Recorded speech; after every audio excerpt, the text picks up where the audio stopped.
এইখানে যে যতগুলো কাটি ফেলতে পারবে তাকে ততগুলো পুতুল দেওয়া হবে, কিন্তু এই ছেলে একটাও পারলো না। তারপরে ছিল একটা বাকি, তারপরে সে সেটি ফু দিয়ে মেরে দিল। তারপরে সে ধরে নিল, বললো যে তুমি একটাও ফেলতে পারো না, এখন তুমি চলে যাও। আরে আঙ্কেল তুমি না ধরলে তো পরেই যেত, তুমি ধরলে কেন?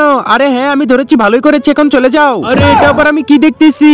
আরে এখানে তো বোতল ছুঁড়ে মেরে ফেলে দিচ্ছে, আমি এর কাছ থেকে শিখে নিব। আরে আমি কি এখানে এগুলো শিখতে পারি? হ্যাঁ শিখতে পারো, আমাকে টাকা দিতে হবে। আচ্ছা ঠিক আছে আমি টাকা দিব, তাহলে আমাকে শেখাও। তারপরে সেখানে সে পরিশ্রম করতে থাকে। তারপরে তার বাবার কাছ থেকে সে কিছু টাকা নেয়, নিয়ে তারপরে তাকে ভালো করে ট্রেডিং দেয়, ট্রেডিং দিয়ে তারপরে ভালো করে শিখিয়ে নেয়। তারপরে একদিন তাকে নিয়ে প্র্যাকটিস করলো, তারপরে সে সেখানে সবগুলো এক এক করে মারলো, সবগুলো ফেলে দিল। তারপর বলতেছে এত তোমার ট্রেডিং হয়ে গেছে, এবার তুমি চলে যেতে পারো। আচ্ছা ঠিক আছে গুরু, এখন আমি তাড়াতাড়ি কম্পিটিশনে চলে যাই। আরে তুমি আবার চলে এসেছো, আসো তাড়াতাড়ি।